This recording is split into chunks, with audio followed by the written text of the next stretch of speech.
Nkwọmanụ ụmụ ọdịnala Igbo, a sị nka ụmụ mmụọ niile na-anara oke na nkwọ nara oke anyị n'ụbọchị taa ma gọzie anyị ise. Aka m bụkwa onye nke gị Ugochitubelu Oraifite, abụ nwa Adama anyị na-akpụ arụ Oraifite. Ihe anyị maka ebe n'ụbọchị taata bụ ka nkọwara ụmụ ọdịnala Igbo ihe ha kwesịrị ime n'oge a. Ọtụtụ ndị si na ebe dị iche iche ha nọ wee nata n'ala nna ha n'oge a. Ụfọdụ bịara maka mmemme dị iche iche, wee na-asị ka ngwa nwoke gwa nwaanyị onye ọdịnala ike dị na our root. That is the topic of today. There is a power in your root. Ị ghọtara ya? Ihe mbụ na mbụ ị ga-eme ka ị wee dee ude lọta n'ụwa New Year message na arọ a ga-abụ arọ aka nchawa aha, arọ mbụ n'elu, arọ ibute ike, arọ total massive restoration into ọdịnala. Ihe nna-achị kọwara ime ihe a nna-achị gwara imesia ya by this time next year you will say na Ugochitubelu kwuru ihe a.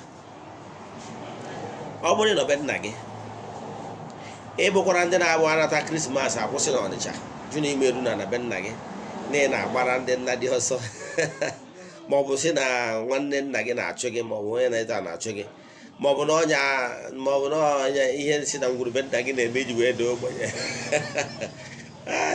Nothing Musa no go see forget. Nwanne ka m gwa gị, ọ bụrụ na ị na-anachighị azụ abụrụ ihe si na ngwurube nna gị pese. Ihe bụ the responsible that you are ignorant. Yes, gụọ na-ene m anya. Yes, I agree na o nwere ụfọdụ ngwuru ndị kịta metọlụ kparịa ndị okenye, kparịa ndị ichie nọ na ngwuru. Instead of ha nwetazi blessing, ha nweta abụmọnụ site na ọtọnọ ha mere na ngwuru. Ị ghọtara ya? But you can reverse it. The way ịma na enwere ike mmadụ na-reverse iyi ụwa ya kema. You can reverse the ugly trend in their family by starting today to live positive life. Start by ịkpọtụ chi gị. Ọ bụrụ na ịkpọtụgo gị chi gị na chi gị erikogo, mee ihe a nna-achị gwa ya, you thank me tomorrow.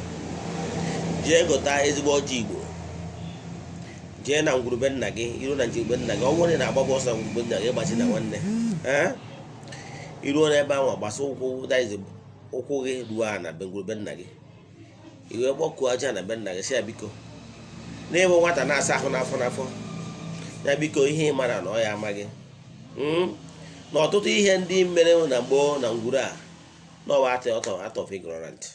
Ụfọdụ n'ime ha bụ ndị nyere nkwado, ụfọdụ ndị mekwanụ ndị mara ma ya biko tata na ị na-awa ha bụ ndị ichie ọjị na ndị nna nna ndị hiberu ngwuru a, na ị na-awapụrụ ha ọjị n'ime arọ 2021 a wee gwa ha ka ihe ọma mee, ka ịpụta ihe, ka ide ude na taa ha nabata gị dịka nwatakịrị nara akụ nne ya niile ịnatago n'ịnatago to ya root.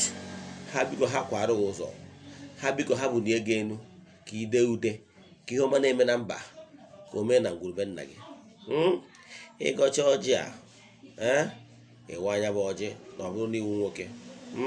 Ịwacha ọjị a ịtụpụ ibe nke ya atụpụrụ ha den ịta ndị ọzọ. Imechaa ya ijewe n'ikwu nne gị, iruo n'ikwu nne gị iruo n'ikwu nne gị goro ọjị goro mmanya iruo n'ikwu nne gị chọọ. Ọ bụrụ na o nwere nwanne nne gị ndị ikwu nne gị, ọ bụrụ na o nwere nwanne nne gị ma onye ọbụla bụ onye ikwu nne gị jee bisit egoro ihe wechere ya, egoro ọjị wechere okenye n'ikwu nne gị ka ọ gọọrụ gị ọfọ. Ọ gọọrụ gị ọfọ ndị ikwu nne gị, ọfọ a na-agọrọ nwa dị ya na o kpechara gị ekpere. Ịma ihe ọka ịtọ ị ga-eme, ihe ka ịtọ ị ga-eme ewu jewe na arụsị dị be nna gị. Iru ebe anwa ka ị gọrọ ọkụkọ, goro mba ji nọ, mba ọjị nọ, goro nkwụ, bere akwa ya dị 1 yard, ụfọdụ na-ana 1000. Itinye wee jekwa eze mmụọ dị be nna gị si ya ga ọrụ ọfụ.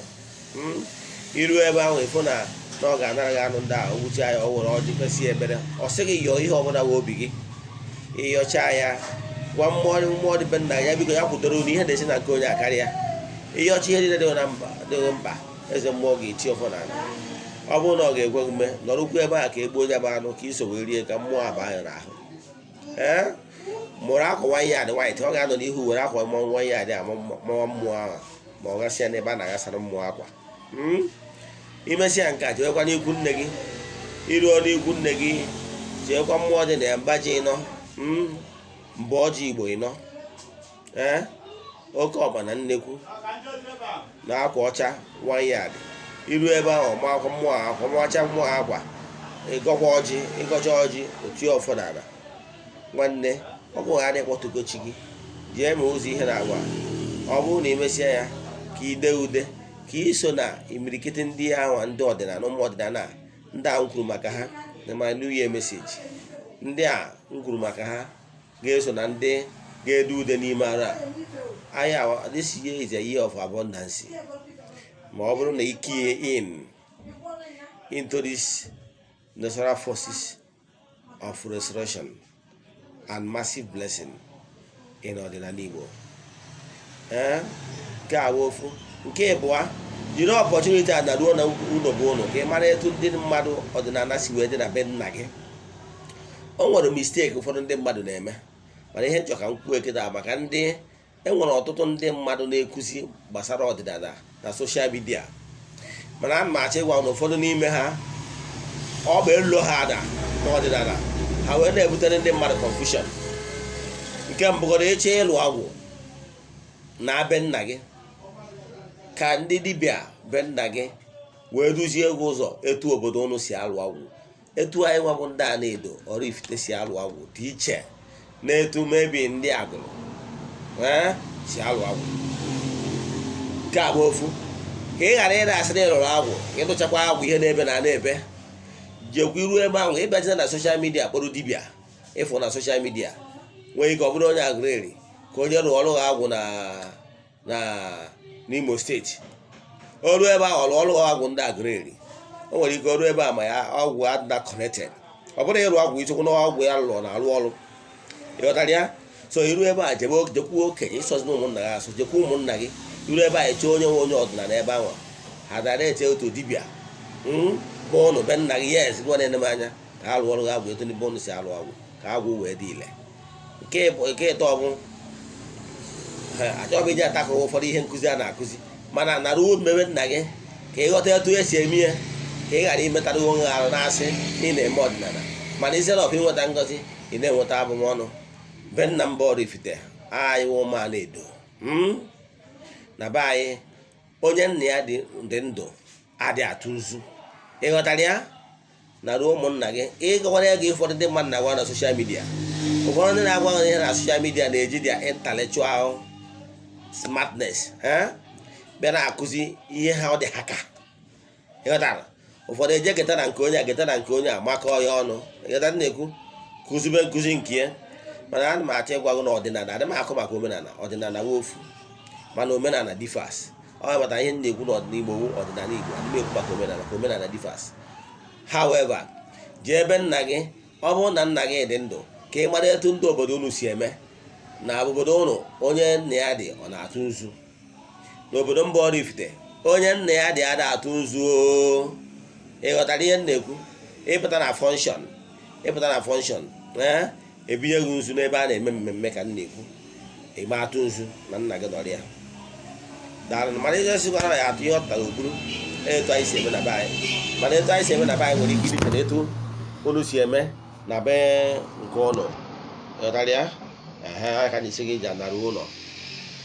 Then onwezi ajụjụ ị nwere, my nọmba bụ 08057837672 Ugochi Tubelu Oraifite. Ị ga-ejikwa nyanwa afa wee chọta na Facebook ka iwe na-enweta nkụzi na-akụzi gbasara ọdịnala Igbo kwa ụbọchị. Ị nwekwa ajụjụ wee nye WhatsApp nọmba send them message ka nyere gị aka. Abụ m onye mgbasa ozi ọdịnala Igbo, Igbo Maka nọ ka anyị dee n'ude ka anyị pụta ihe. Ya gaziere nwoke, gaziere nwaanyị.